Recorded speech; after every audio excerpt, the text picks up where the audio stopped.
Welcome to the lecture on expectancy violations and nonverbal communication. Expectancy violations theory was originally based off of nonverbal communication behaviors. So I think these two topics go really well together because of that. And I also think they go well together because the management of our nonverbal communication certainly has impacts on our social outcomes. And expectancy violations theory can help explain how that is so. Now we'll do this by first exploring nonverbal communication generally and just giving you an overview on that. I think your readings do a good job of going into depth on that topic, but we'll just do a little bit just for reinforcement. Then we'll go straight into expectancy violations theory, how it works, what it is, and why it's important.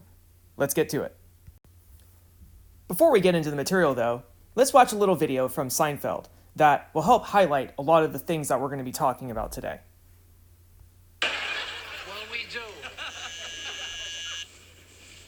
Yeah? It's us. Come on up. Elaine, you don't have a problem with her, do you? We adore Elaine. She wants to say hi. She's with her new boyfriend. What's he like? He's nice, bit of a close talker. A what? You'll see. Boy, I really had no idea that you felt this way about the Costanzas. They're exhausting. It's like being in an asylum.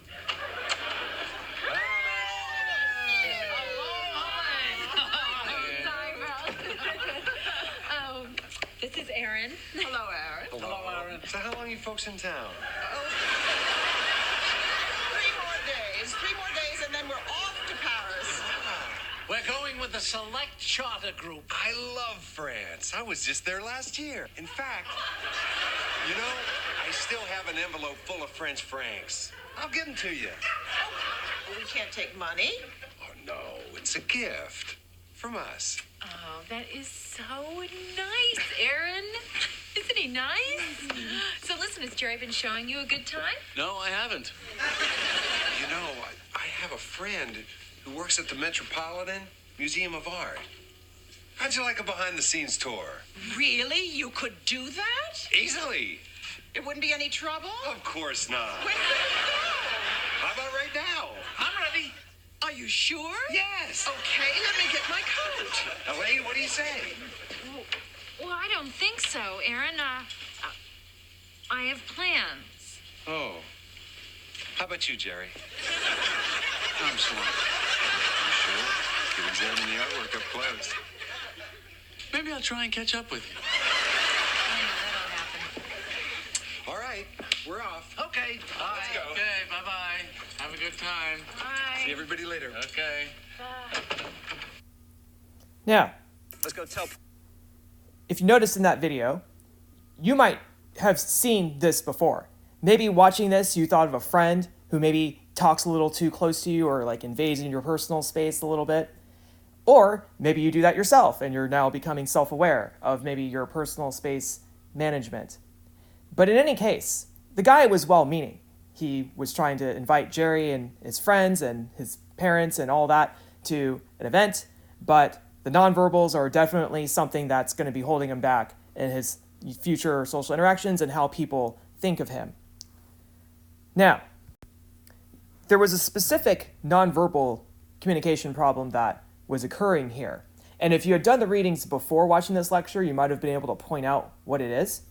But in any case, if you hadn't done the readings yet, we're going to go over the 10 aspects of nonverbal communication, what they mean, and why they're significant. Now, to do this part, we're going to bust out our Bob Ross a little bit here, and we're just going to go ahead and we're going to draw a little stick figure here. So, oops, it's not Bob Ross-like. Okay, here we go. So, just want you to go ahead and, depending on how you're taking notes, maybe you're doing this on a notebook, or if you're doing this on a tablet of some kind, or if you're just using a regular computer with a keyboard, you can just sort of label things as we go along. I feel like Bob Ross right now. You know, I need to start saying inspirational stuff while I draw things. There are no mistakes, only happy accidents, kids. He does say happy a lot. If you notice in a lot of his shows that I've just kind of skimmed through them. I don't paint or anything, but he says happy a lot. So I just need to start saying happy more. So this is a little happy stick figure. Okay, so we'll make him a little happy. All right. So make sure your stick figure has eyes and the 5 senses and little ears. Okay. All right. If you want your stick figure to have hair, maybe that's cool. You know, have a little hair. Yes, happy hair, kids. Stay in school. Okay. All right. Now, when we're talking about nonverbal communication, we're talking about potentially 10 different aspects of your body. So you have to think of nonverbal communication as just messages that are not linguistic, okay? So I understand that there's a lot of ways we can define it, and it can get really broad or it can get really narrow. So we're just talking about ways we communicate without using specific language, okay? Now, couple things here. So let's just start, and I'm going to zoom out a little bit just to give myself some space here. Let's just start with one of the most fundamental aspects of experiencing the world. Let's start with the eyes here. Okay, so I'm going to put this in black so you can see and clearly identify. The first aspect of nonverbal communication has to do with sight, things that we see. And obviously there's a lot of meaning that we can put to just things that we see, the way people look, the way a color, a specific background, a specific design. Of course, we're very visual individuals as a whole. In fact, we learn best visually. So about 70% of perception is said to be visual, at least in that regard. So whenever we're talking about how something looks, or if we're also talking about eye contact, okay, and how people make eye contact with each other, have you ever noticed when people look down a lot, they don't seem as confident, or they don't seem like they are sure what they're talking about, or they look like they're guilty? Okay, so that's all meaning that we assign to eye movement and eye contact. So this field of nonverbal communication is called oculesics. So the best way to understand oculesics, the study of eye contact. I messed up again. Okay, here we go. So the study of eye contact or eye movement. How we look at each other can say something. You ever seen two people that are really in love and they look at each other a certain way? Or maybe somebody gives you the wrong look and you kind of get this bad impression of them. I had an ex-girlfriend who, she met one of my female friends for the first time, and I thought they got along, but then after like my friend left, I asked my ex or my girlfriend at the time, what'd you think of my friend? And she was like, she gave me a look. Okay, so I guess there's like different kinds of looks that people can give each other. So that's all oculesics. Okay, so certainly eye contact, eye movement, how we manage our eyes. When do you look? When do you not look at something? The idea that you're not supposed to stare at people when people walk into a coffee shop or in the public. All of that has to do with oculesics. Then, if we move on to the nose, so we're just going to draw a little pointy thing here to the nose. Smell is one of our 5 senses, and smell matters. We teach people to do hygiene, right? Presumably, you all wear deodorant and you take showers, presumably, at least hopefully 2 or 3 times a week, maybe every day. You try to manage your smell. You don't like to smell bad, and perhaps you spend $50, $100, however many dollars on cologne or perfume. This is because when things smell bad, we just don't want to be around it very much. So the study of smell is called olfactics. Okay? So certainly there's times when smell becomes a factor. Have you ever put on too much cologne, like on a first date, or too much perfume, and then maybe that turned off your date because it seemed too try hard? Or have you been around somebody who puts on too much cologne and perfume, and for that reason alone, you don't want to be around them? Or they don't put on anything at all, and they don't smell good, and you don't want to be around them? So we manage olfactics that way. Then, we also have vocalics. So we're going to draw like a little Adam's apple here. All right, we're going to call this vocalics. So what is vocalics? Vocalics has to do with the production of speech, but not words themselves. So vocalics have to do with things like volume, pace, and pitch. Those are often the three aspects of vocalics. So volume, pitch, and pace. How loud you say something is important. Do any of you have friends who are loud talkers? Like they go to the college like, yesterday I went to the store, and like everybody can hear it, and you're just like, oh, okay, can you like not talk so loud? Or maybe you have somebody from the opposite end of the spectrum, and I could have shown a Seinfeld for this. Maybe I'll add one in. Somebody who doesn't talk loud enough, they have a really low voice. You can sort of hear them. Okay, so that's all aspects of vocalics. If you have a really loud talking friend, maybe you don't like to hang out with them as much, or you have to be like at a concert where they would naturally thrive, like some loud environment, but you don't take them to like a nice restaurant because they're too loud. Also, rate comes into play. So if we just go ahead and, here I'll break these down for you just so in case you're like, there's so much stuff. Okay, so volume, pitch, and rate. So rate is how fast you talk. Now, when I teach public speaking, there's a lot of people who talk really fast when they're up there. So they're like, today I want to give a speech on blah, blah, blah, and they're too fast, okay? Maybe you have a friend who talks too fast, and they're just like a really tall, blah, blah, blah, blah. Some people talk, it's rare when you have someone who talks too slow, but you often hear, like I've met I used to live in Arkansas, and people used to say, in Arkansas, it takes us 30 minutes to have a 15-minute conversation, you know, because they talk slower, I guess. And then, of course, pitch has to do with, you know, are you starting on a high note or a low note when you talk? Of course, we can talk a little bit about emphasis and words. We could talk about how the meaning of a sentence changes based on how it ends.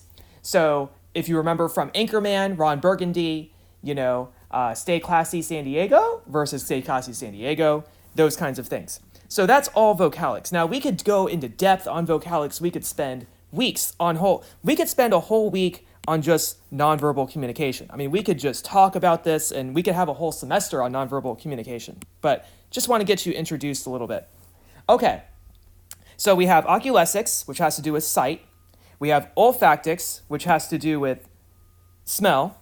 We have vocalics, which has to do with sound, but more or less message production. Next, we also have our hands, okay? Now, when we socially interact, sometimes we touch. In fact, very often we touch. The handshake is a touching ritual. And in fact, there's good handshakes and there's bad handshakes. Some of you may have shaken hands with somebody before and it was like shaking hands with like a dead fish, right? Some of you have probably been around somebody and had a really good handshake and you formed a really good impression with them. Now that's just informal interactions. Just imagine when it comes to romantic interactions, where perhaps you are kissing. Maybe a date was ruined because somebody was a bad kisser, or a date was made because somebody was a good kisser. In any case, when we're talking about the use of touch in social interaction or in interpersonal communication, we're talking about haptics, okay? So haptics is the study of touch in interpersonal interaction and how touch can change the meaning of an interaction. Perhaps somebody gave you a weird hug, and maybe that kind of threw you off. Or somebody asked you for something, and they put their hand on your hand, and that kind of changed the nature of the request because they put their hand on you while they said it.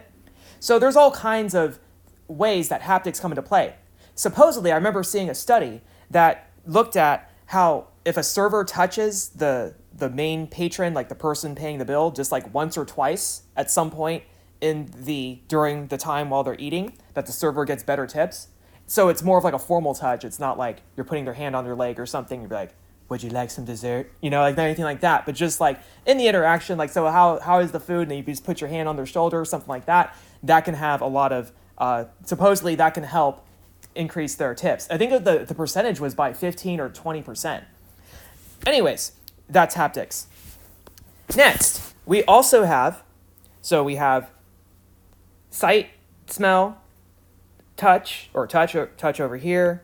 Oops, I'm not using my highlighter. So touch, and then voice. The next one is clothing.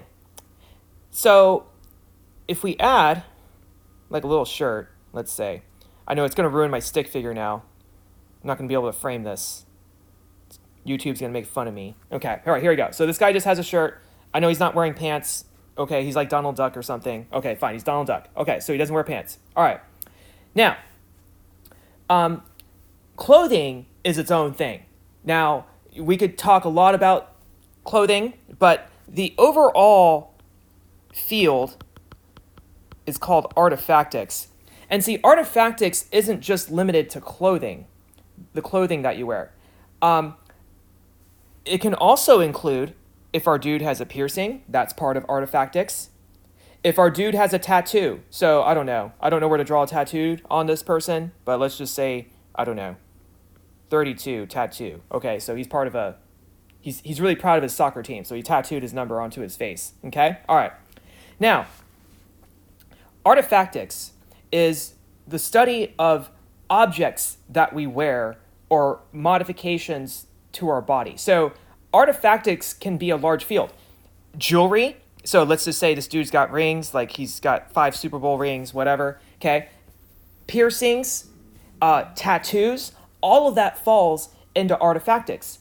And maybe some of you have tattoos and you're like, it works out really well. But some of you maybe who have tattoos, maybe you've had, maybe you've faced discrimination of some kind, or because you have a weird piercing somewhere, maybe maybe that's caused people to be really interested in you, like, oh, you have this really cool piercing, blah, blah, blah. Or maybe it's caused you to not get a job because they don't like a certain piercing that you have. But also just clothes themselves. Whether you dress up for an event versus dressing down, we attribute a lot of meaning to. Suppose you go to a job interview and you're just wearing flip-flops and pajama pants. If it's for, a public relations job, you're probably not going to get it just on that alone, regardless of how qualified you are. Versus if you wear flip-flops and pajama pants, is there some job that would hire you if you're wearing that? I don't know. But if you were wearing like shorts and a t-shirt to say a lifeguard interview, maybe you would get a job doing that. So artifactics is a large field in itself, and we could definitely go into a lot of things regarding tattoos, piercings, all those things. But then we also have the study of movement. Okay? So let's say this person here is talking to us and they like move their hands a lot, let's say. So I'm just going to draw little motions here. So these are like little hand motions. So the person's like waving their hands at you or something. Okay? Now, the study of body movement is called kinesics. Okay? So think of kinesics as the study of gesturing. Depending on how we gesture, the meaning of what we say can change, or the force of what we say can change. Now, this is hard to show in static images per se, but think of how you gesture when you talk. If you gesture up, so your palms are facing up versus your palms going down. I always do this exercise in public speaking. If you try to say, let's go to the store, and your palms are going up, it sounds more like a question. Versus if your palms face down and you push your hands down, let's go to the store. Like that little gesture can just make a huge difference. So it's kind of hard to show through this, but that's the idea of kinesics, the study of body movement to make something happen. But this can also include your feet too. So in public speaking, for example, if you have somebody who shuffles a lot, so they just like shuffle in place, okay, and they're just like kind of doing a little dance, makes them seem less confident versus when they can just sit still. So that's all kinesics. Another aspect of nonverbal communication, so we have 1, 2, 3, 4, 5, 6. We still have 4 more. And I kind of skipped over this, and that was, whatever. We're going in whatever order we want.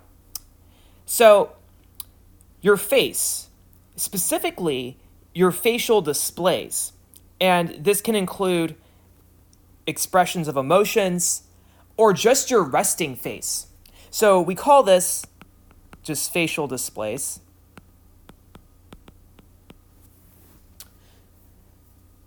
So when it comes to facial displays, we're talking about just displays that your face makes non-verbally.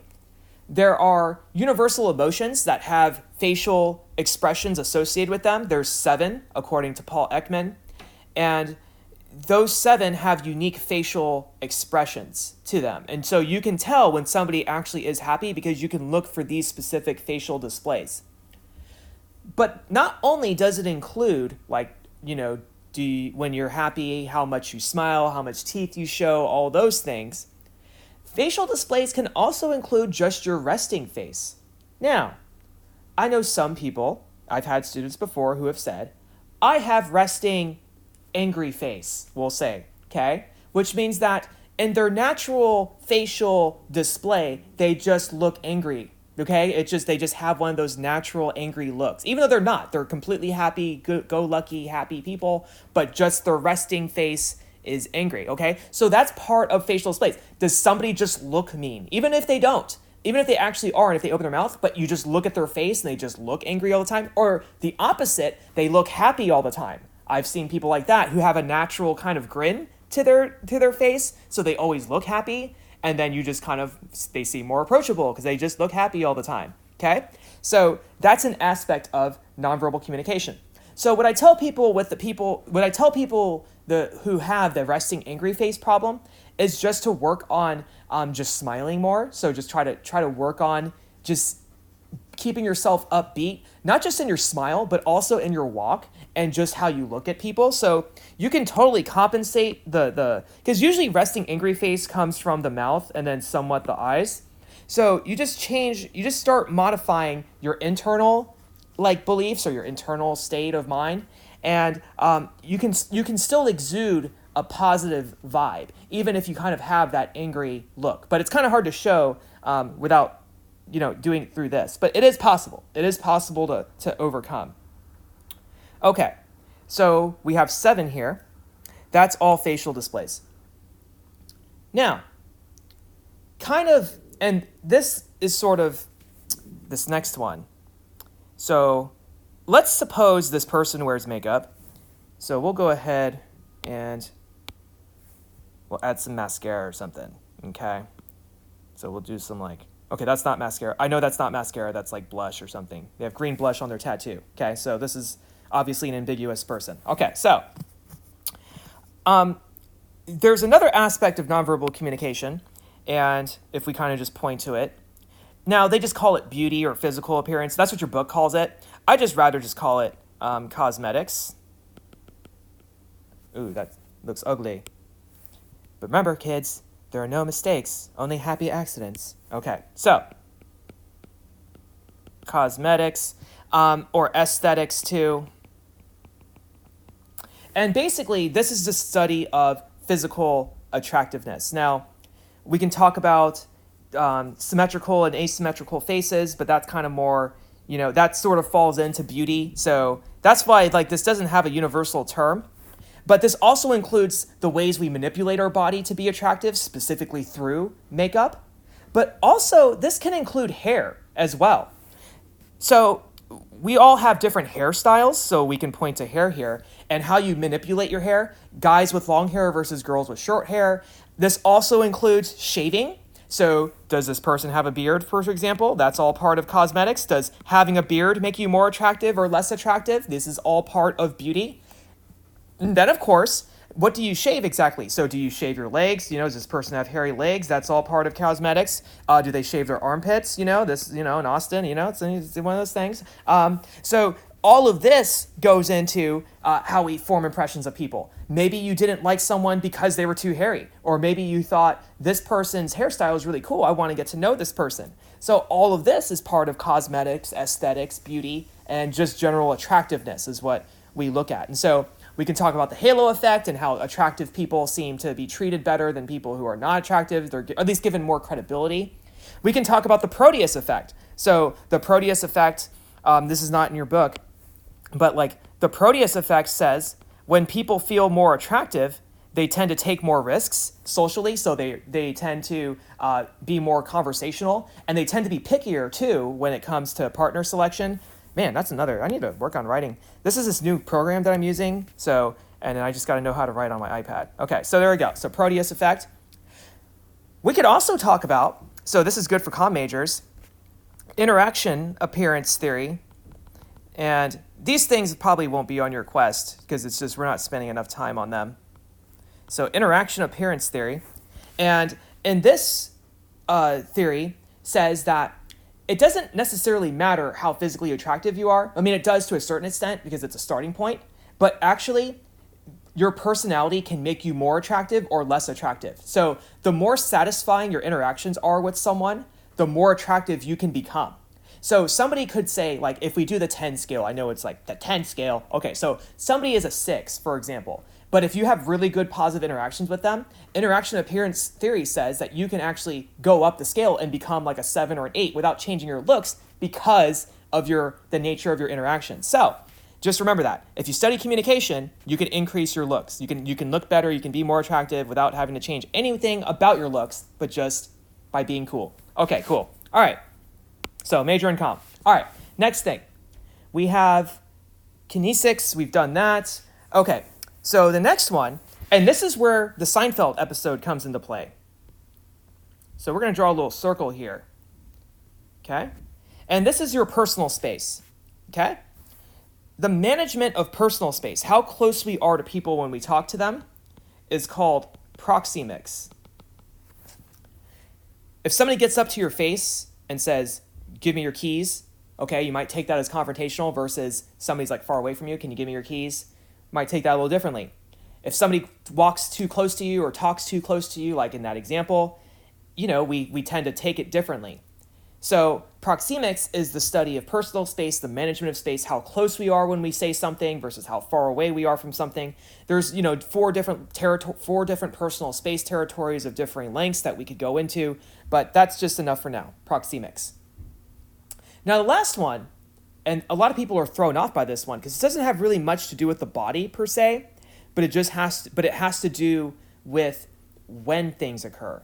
So if we draw a little clock here, okay, so let's just say it's 8 o'clock, okay? It's 8 o'clock. The best example of this is perhaps with texting. Suppose you just met somebody in class and they are somebody who you are potentially romantically interested in, or let's just say they're just romantically interested in you. Maybe you are or aren't interested in them, but they're romantically interested in you. So let's just say it's 1 o'clock in the afternoon on a Friday. Hey, what are you doing? Okay, so getting a text at 1 o'clock in the afternoon on a Friday, you probably just say, oh, I'm just at work, blah, blah, blah. What are you doing? Blah, blah. Okay, cool. So you'd probably take that differently. But now suppose it's 1 o'clock a.m. on a Friday night, and you get a text from this person. Hey, what are you doing? Okay, so you might read the text a little differently, just based on the timing of that text. Okay, so the study of this is called chronemics. The timing on which we say things. Now, it's not just when you get a, hey, what are you doing text. Often, how quickly we say sorry to something. So if you do something wrong, if it takes you 2 minutes to say sorry versus if it takes you 3 days or a week to finally say sorry, we might read into that. Why did it take them this long to say sorry? Okay? So chronemics is the study of the timing at which we do things. But chronemics also includes punctuality. Okay? Somebody showing up late to something versus somebody who shows up early to something versus showing up on time. So punctuality is part of chronemics. So maybe you were super qualified for that interview, but because you showed up 15 minutes late to the interview, you didn't get the job. Okay? But I thought it was my qualifications. But chronemics, people, chronemics. Okay? We read into that. Oh, this person shows up late. They must not care. Oh, this person shows up late. They must not be responsible. Okay? So nonverbal matters. It's not just what you say. It's all these other things. So it's kind of weird because you're like, the beauty comes from the inside, not the outside. But we are visual, we have 5 senses. We have sight, we have taste, okay? So we have sight here, we have smell here, we have touch here, we have audio, and then of course we have taste too, which in romantic relationships that matters because when you kiss somebody, but we don't do taste here. But we're very visual, okay? We're very visual people, and we read into things, we read into the timing of something, we read into this, we read into that, we read in, so you got to manage everything. You can't just manage one channel. You can't just manage vocalics and call it good, or content of vocalics and call it good. You got to manage everything, okay? So you want everything to be on your side, not just one aspect. You want everything, because everyone reads into everything. We are meaning-making creatures, people, so just remember that. So why is nonverbal communication significant? Well, I sort of said it, but let's just kind of make sure we're clear on this. Number one, it's significant because of impression management. So anytime we're talking about how do we make sure that we make a good first impression on people, we're talking about impression management and how do we make sure that people get the right idea of who we are and not mess it up, if you will. Now, here's the thing about impression management, okay? You can't just go up to somebody who you've never met before and then just be like, hello, my name is John. I really want you to think I'm funny and that I'm a good guy and that I'm really smart. And then Chris is like, okay, John, you are funny, really smart, and generally a good guy, okay? If you have an interaction like that, you're probably on an episode of Black Mirror, okay? So what really has to happen is if you want people to think you're funny, you have to actually just start acting funny. You can't just say, I want you to think I'm funny. You have to say jokes because otherwise people aren't going to get that. So you can't just claim traits in impression management, okay? So this is really important. You just don't claim. You also have to show, all right? You have to show it, okay? So going back to that little picture or Bob Ross picture of that ambiguous person, you have to show these things non-verbally, okay?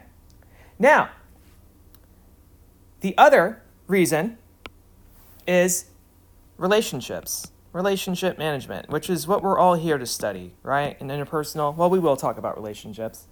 Now, relationships are often embedded in rituals, nonverbal, and performances, okay? So you ever thought about, like, I don't know what generation this is now, but, you ever thought about, like, we got to first base. Okay, so, like, that's all, like, nonverbal stuff, right? We got to second base. Okay, so nonverbal, we touched or we kissed or we made out or whatever your base settings are, okay? So in relationships, we embody them through physical touch, but not just through touch. We're gonna go in depth on this, but we also embody our relationships through gifts. We embody them through time. We embody them through food, through money, through all of these objects in the world.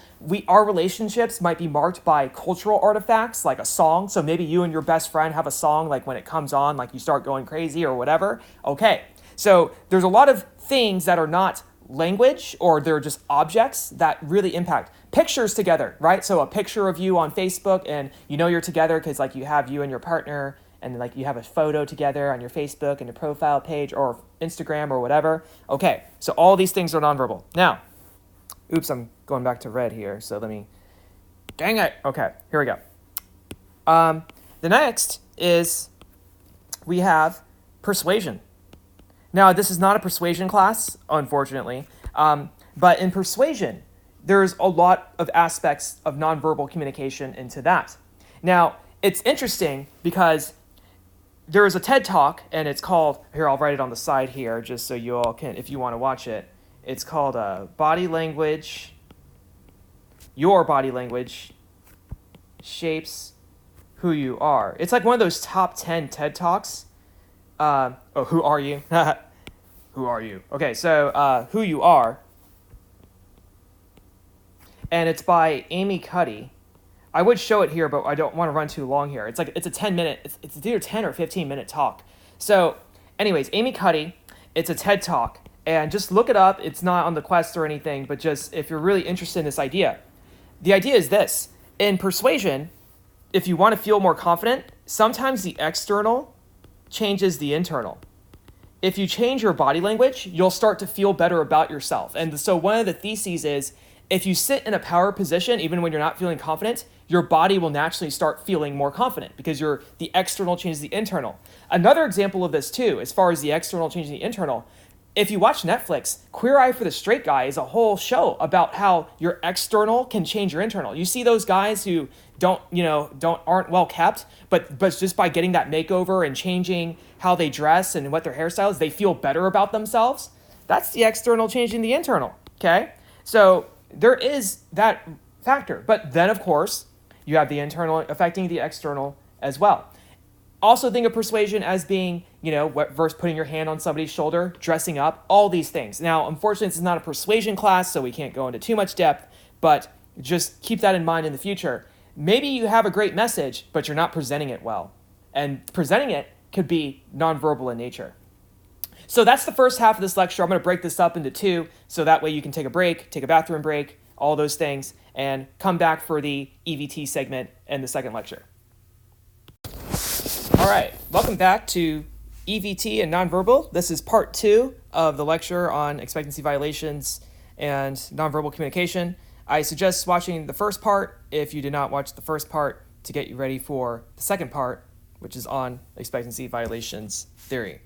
Let's get to it. Expectancy violations theory, as the name implies, is a theory about how people's expectations get violated and how impressions are formed because of that. A good way to illustrate this would be to watch an episode of Candid Camera. This was filmed in the 60s, different generation, I know, but I think it'll be a good example. When the thing starts.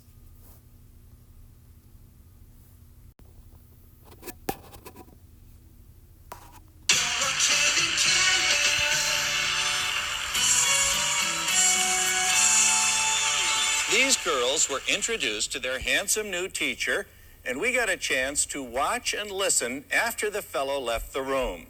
I'd like to know whether girls would like to be in my class. Would you enjoy being in the class with me?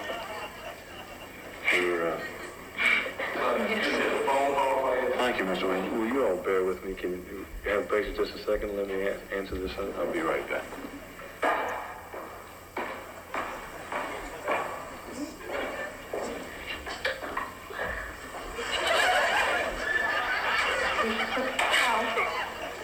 I'm looking at him.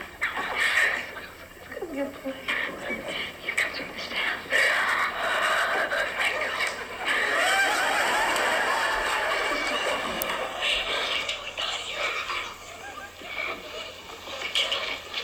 Tony, I never look, and my eyes are.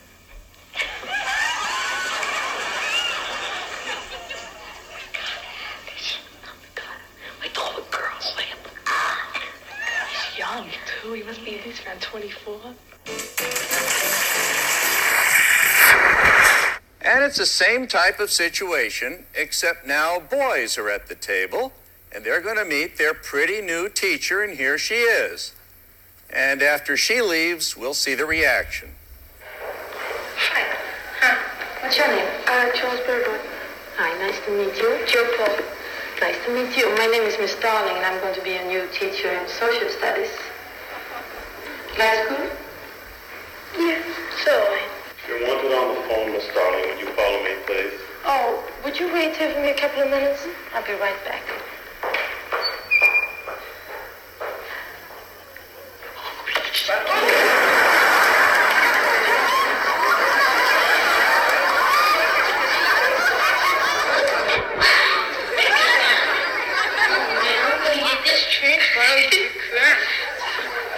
I didn't want to change for when he mentioned it, but now I do. Oh, would you wait here a couple of minutes, okay? Thank you.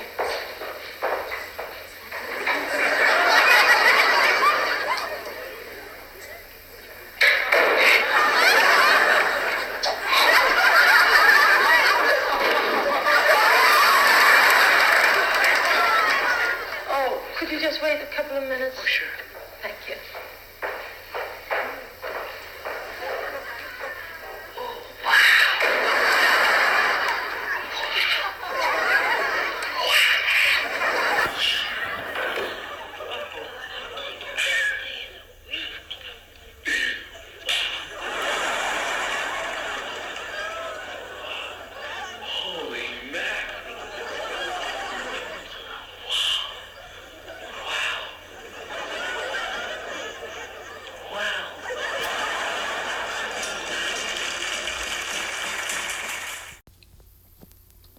Notice that there were some expectancy violations here. So just thinking about the kids, they were expecting a teacher, but they weren't expecting a teacher that was going to be that attractive, both the male groups and the female groups.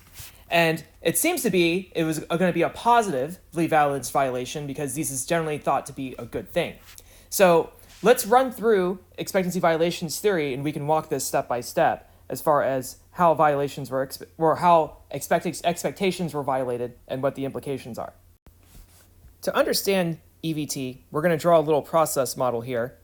And probably the best way to start, I'm going to zoom out a little bit just to give myself a little bit more room.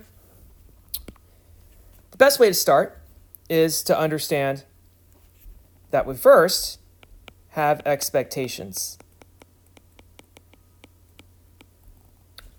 Now, let's suppose that you are going on a date, okay? And you're expecting your date to show up on time because based on past experience that you've had with other dates, based on what you know about this person seems like they would be punctual. So your expectations are, we'll call it scenario A, on time. So let's say you had a time for 7 o'clock, okay? So you're getting ready for this date, and you're like, my date's going to show up right at 7 o'clock. They're going to be on time, and they're going to be there at 7 o'clock. And they'll be punctual. Chronemics, they're managing chronemics. They took Dr. Hughes in a personal class, and they know chronemics are important, okay?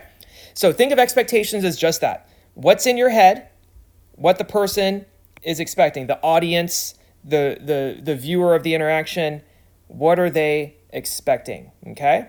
That's the best way to think of expectations. Now, we're going to draw a happy little arrow here, okay? Thank you, Bob Ross. All right? Now, the next step in expectancy violations theory is the event action. So think kind of this as a process model. I know it's going to be a little bit linear, but then we'll talk about how it's also not linear.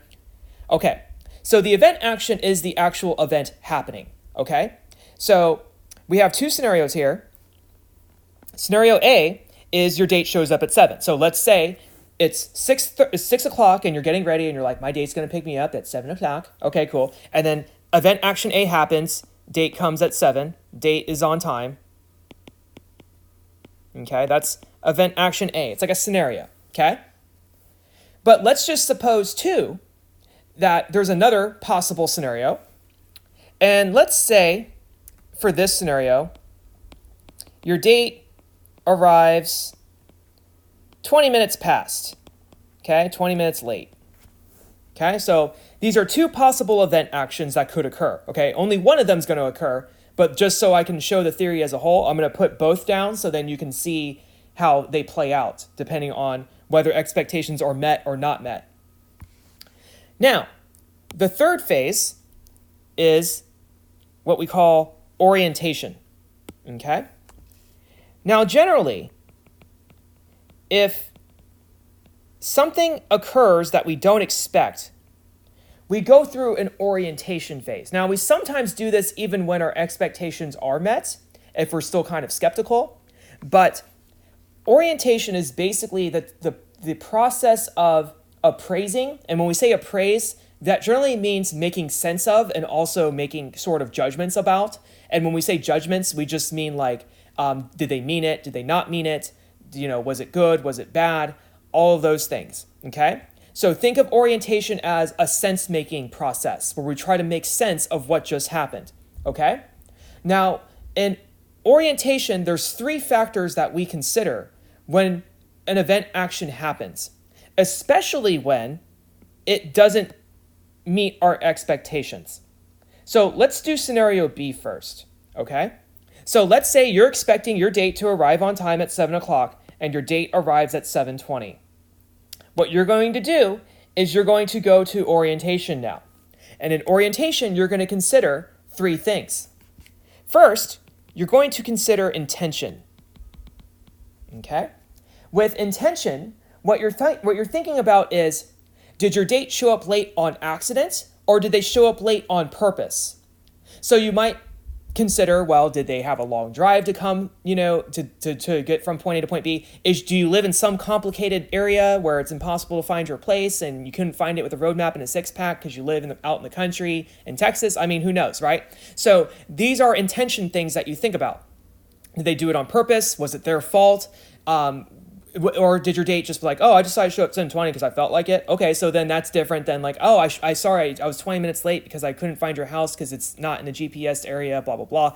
Okay, so first you have to consider intention. In the case of the close talker, right? Is he talking close to you because, he's intentionally doing it? Or is it an accident? He just doesn't realize that he's talking that close? Maybe it's a cultural thing. Maybe you'll attribute that, the reason he's talking close is because he's from another country and he just doesn't know any better. Okay, so this is all where intention comes into play. And do they have, or does it seem like they're doing it on purpose or out of malice? Okay, then the next thing you consider is the, excuse me, I don't want to get ahead. The next thing you consider is the direction of the violation.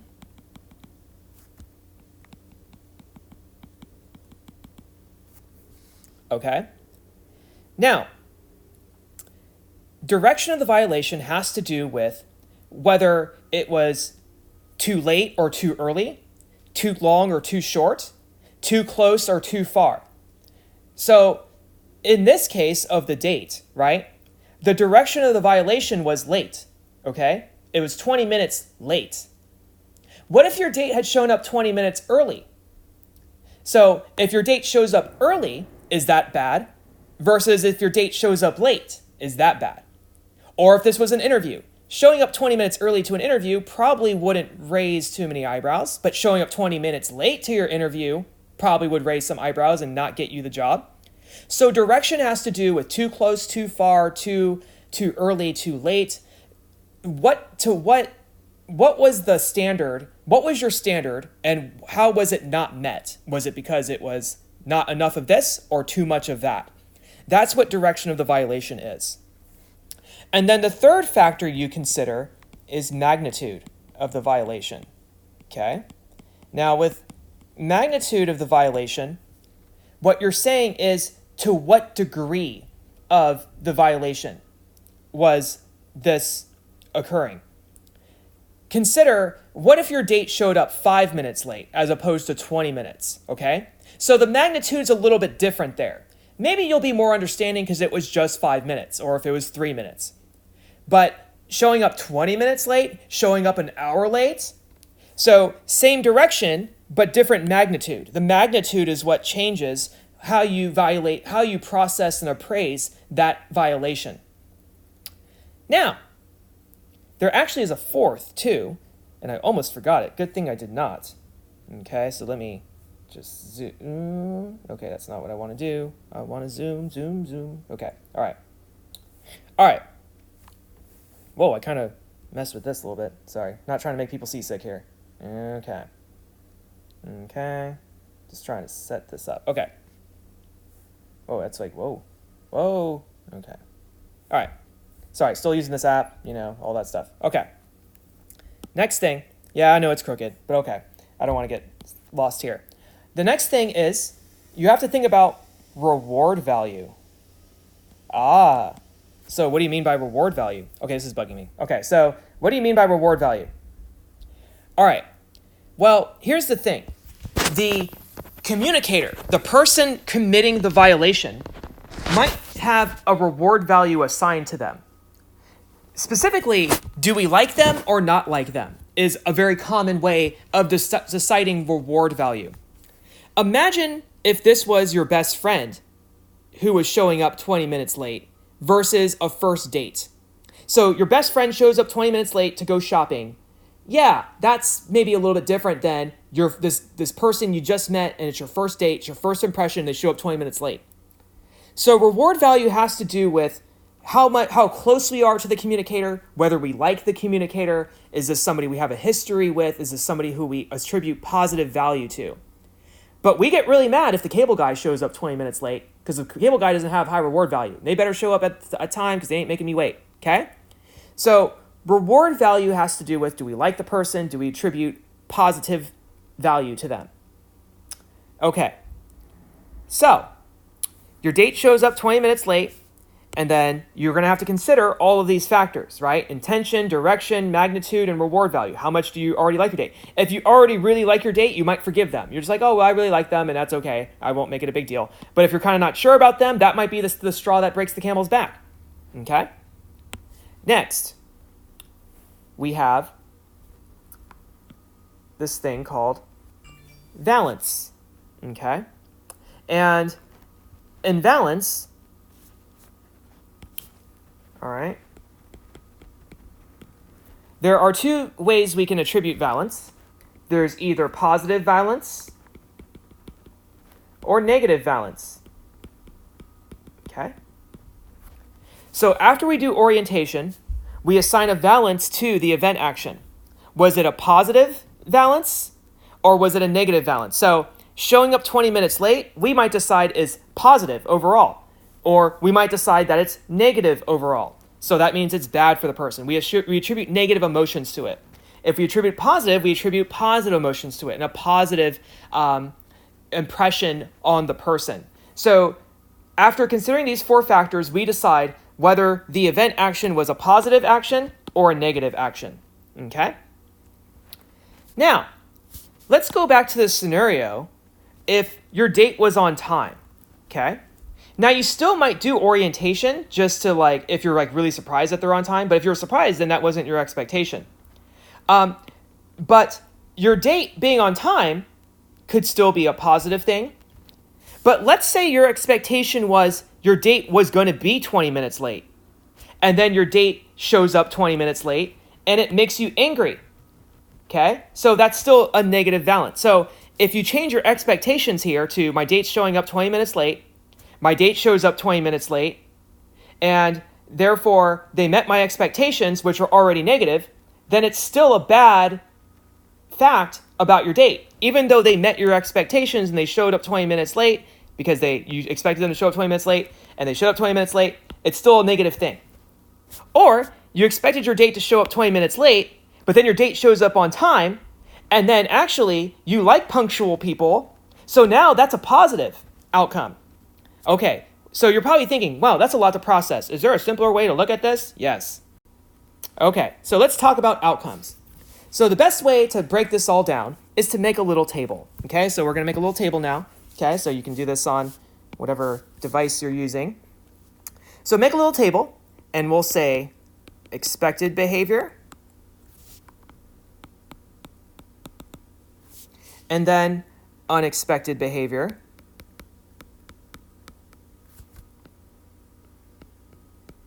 okay? And then we'll do a little table here. And then let's see. Yeah, so we'll just do this. And there we go. And then I'll just move this so it doesn't get confusing for people. All right. Now, so over here, you have your expectations, right? Expectations plus event action. So these two are combined, okay? So your date showing up late and the unexpected behavior of them showing up early. And then you have your positive balance. So after doing appraisal, you decide that this is a good thing, or after doing appraisal, a negative balance, okay?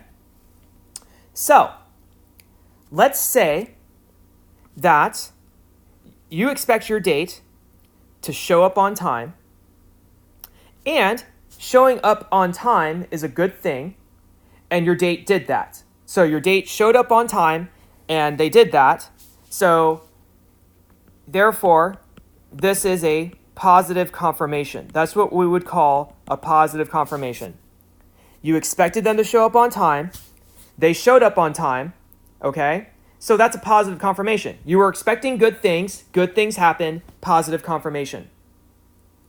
Now, let's say you were expecting your date to show up on time, and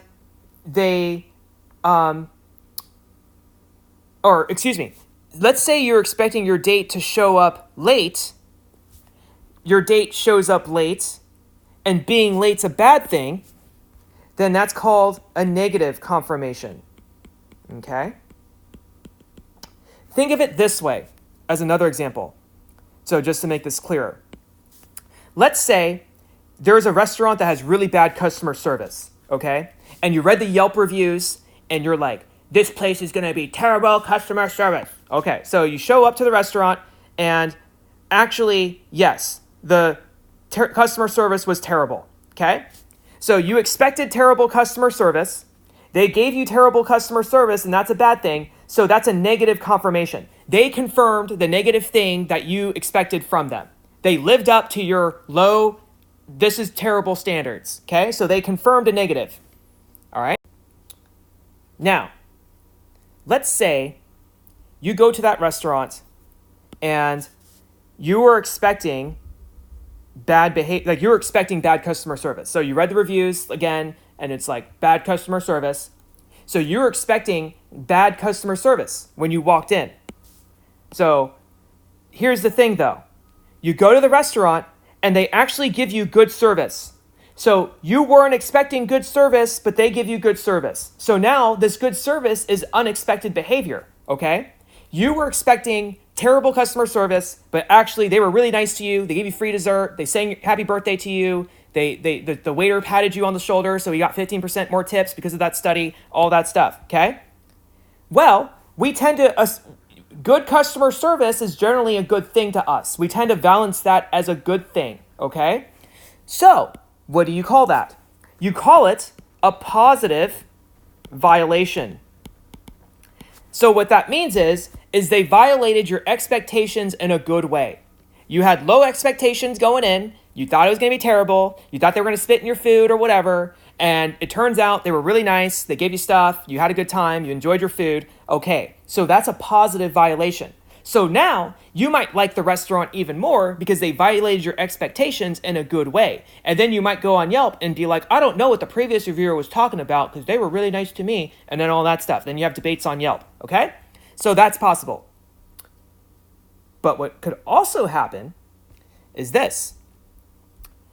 Maybe you were expecting the restaurant to be good, okay? So you were expecting it to be good, and then that restaurant was bad again, okay? So they were really bad.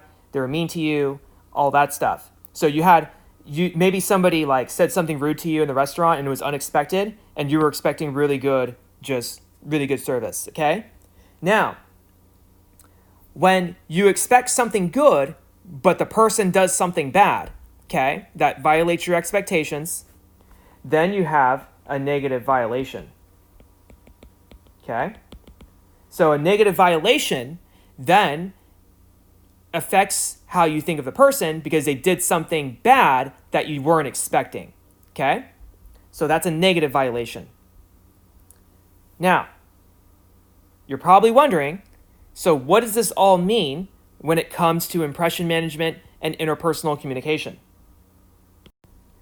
Well, this is from a reading about expectancy violations, and the part that I want you to focus on is here. EVT predicts that it's better to commit a violation than to do what is expected, as long as it's a positive violation, okay?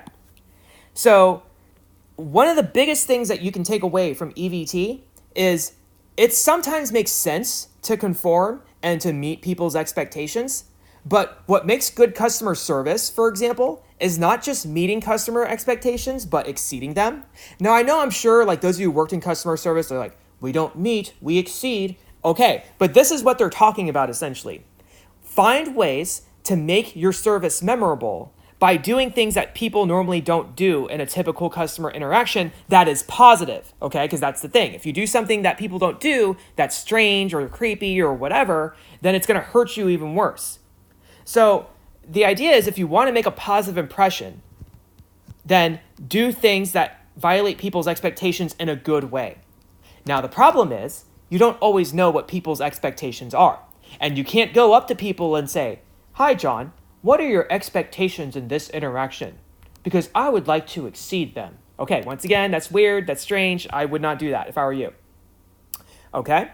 Now, communicators with low reward value are better off conforming the expectations because there's a chance that deviations either closer or farther away and be interpreted or evaluated negatively. So if you're not well liked, then probably the better thing to do is to just meet expectations. So you have to kind of know your reward value to people. Are you generally likable? Do you think people will evaluate you positively? Now, it's not even just likable too. Is it just, do people like having you around? So if you're the cable guy, you don't want to show up late because that's not going to do you any good, okay? So meet expectations and do those things, okay? So those are probably the big things. Now,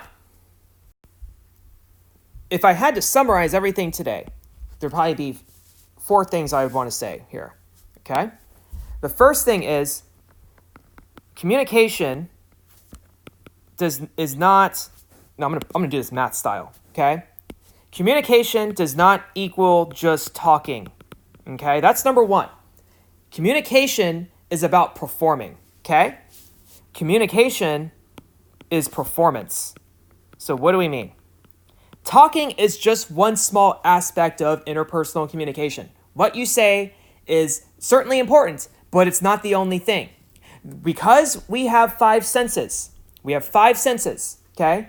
We have to appeal to all of the senses, not just one, because we do other things with the other senses to try to make implications, to draw implications and facts and beliefs and appraisals about people, okay? So start thinking of communication as how you use your environment, how you use the world, how you use artifacts, how you use clothing, how you use everything that's available to you among the five senses to get messages across. This will help you in interpersonal communication. This will help you in persuasion. This will help you in public speaking. It will help you in so many things if you can stop thinking about comm as just about talking, okay? The second thing is there's a difference between looks and presentation. We talked about nonverbal communication, and we talked about like a little bit about physical attractiveness and how does this look and how does that look. But looks are just looks. Looks are just static images. Presentation is how you carry yourself, how you animate, how you talk, how you interact. And so, like I said, if you want to seem more approachable, you don't necessarily need to change your looks. You just need to change your presentation. You just need to change your animation, okay? Walt Disney had a really good quote. I'm reading the biography of Walt Disney, and the secret to Walt Disney's cartoon success, the reason people liked their cartoons so much, and Walt Disney even said this, it wasn't the drawings themselves that made people interested or like how accurate they were. It was how well they animated the characters, how they made the animations so lifelike that people were just enamored with the animations and the world. They were so immersed into the animated world that Walt Disney's movies created. And he said it's all in the animation of the characters. It's not in the drawing of the characters, it's how well we make them animate. And I think it's so true when it comes to interpersonal communication too. It doesn't matter, I mean, looks kind of matter, but it's all about how you carry yourself and how you present yourself. So never mix looks from presentation, okay?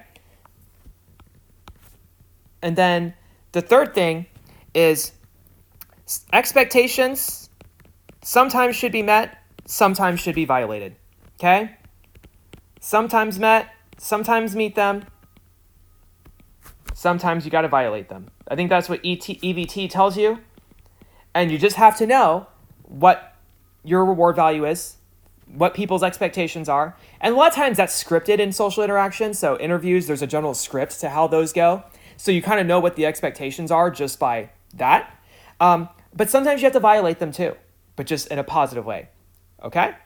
So that is EVT and Nonverbal Communication. If you have any questions for me, you can post them in the forum, and I'll be happy to answer questions, or you can always email me or write in the comments or wherever this is posted so that I can ensure that you understand the material.